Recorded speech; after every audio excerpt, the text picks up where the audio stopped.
What's up, YouTube? Jeff back in today. The very exciting Samsung video for you guys. And today we have quite a doozy.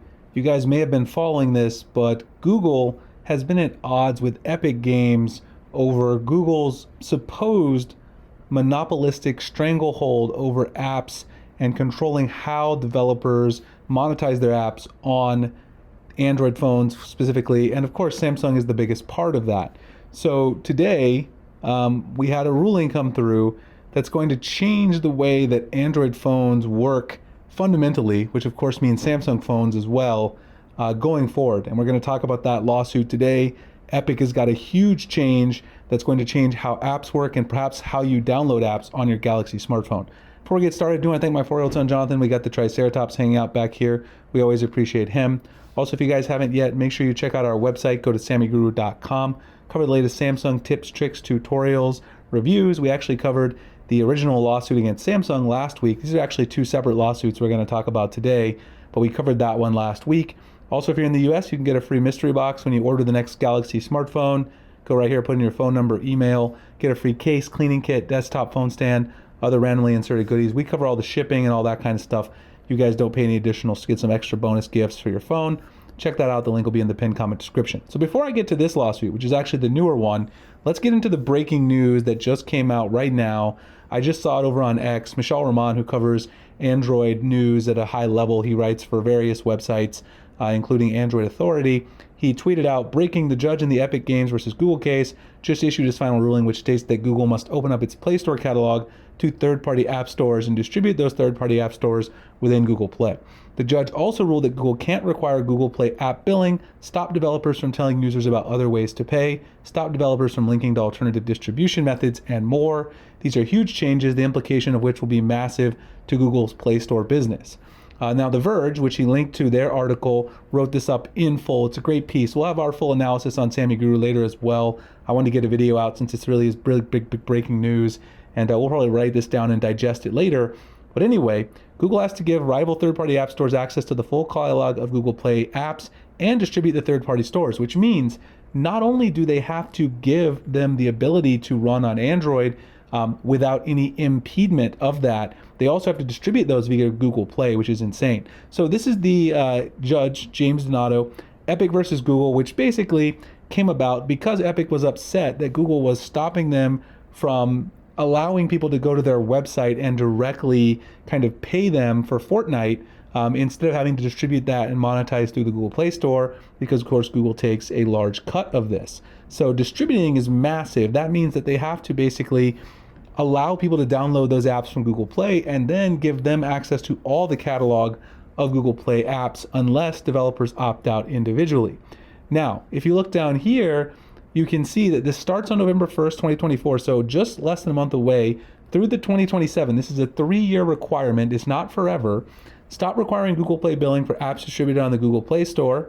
They found that Google had illegally tied its payment system to its App Store. Let Android developers tell users about other ways to pay from within the Play Store. Let Android developers link to ways to download their apps outside of the Play Store. Let Android developers set their own price for apps irrespective of Play billing. Google also can't share app revenue with any person or entity that distributes Android apps or plans to launch an App Store app platform. Offer developers money or perks to launch their apps on the Play Store exclusively or first. Offer developers money or perks not to launch their apps on the rival stores. Offer device makers or carriers money or perks to reinstall the Play Store. And offer device makers or carriers money or perks not to pre-install rival stores. So this is absolutely insane. Epic argued that Google created such a substantial array of deals with developers, carriers, and device makers that it was impossible for rival stores to spring up. So basically an anti-competition situation. And Google, of course, argued that this was all security issues, things like that. The real question is, right, they wanted Google to crack down, the judge to crack down on Google rather, for a longer period of time. 3 years is kind of small. They wanted 6 years, and of course, why not forever? But they're going to reevaluate it in 3 years and kind of see how the competition is going. Now, the interesting and funny thing is that Amazon is actually one of those who helped convince the judge that Google needed regulating in this case. He cited here, even a corporate behemoth like Amazon could not compete with the Google Play Store due to network effects. Of course, they're referencing the Amazon App Store, which struggled to compete over on Android for so many years. The Amazon App Store basically failed completely because it couldn't compete with the Play Store. This should be very interesting to see how this develops. What does it mean illegally for Google? It means that basically they've got to go through and make this change rather rapidly, because on November 1st, 2024 is when this goes into effect. How quickly will we see, popular third-party app stores come directly to the Play Store for distribution? I don't know, but of course this does help Epic Games with Fortnite. Now, this is all a lot to digest. If you're wondering what it means about, how is it going to affect you day to day right away, it may not, but as competition kind of brews and we get more third-party app stores, it could bring prices down on apps on the Google Play Store. Of course, Samsung has their own Galaxy Store, but that doesn't really rival the Google Play Store in any way. And they are really, really intimate partners with Google already, which actually leads me to the second lawsuit, which is still going on. This one was not decided yet today. Epic Games is suing Samsung over One UI sideloading app restrictions. So this new lawsuit by Epic Games claims that Samsung, which of course is the largest manufacturer of Android hardware out there, partnered with Google, and we know, like I said, they have a very tight relationship with Google, to make the new auto blocker feature in One UI 6.1.1 the default, and so that people can't sideload. So if you don't know what I'm talking about, I talked about this feature on the channel before many times. Basically, if you go into your security and privacy on your Galaxy device, you'll notice that you have this auto blocker feature, and in One UI 6.1.1, it's turned on by default. And one of the key things that it turns off is block apps from unauthorized sources. Now, what this basically means is it's going to give people a warning message if they try to go and sideload something like Fortnite and tell them that it could potentially be malicious and harm their device.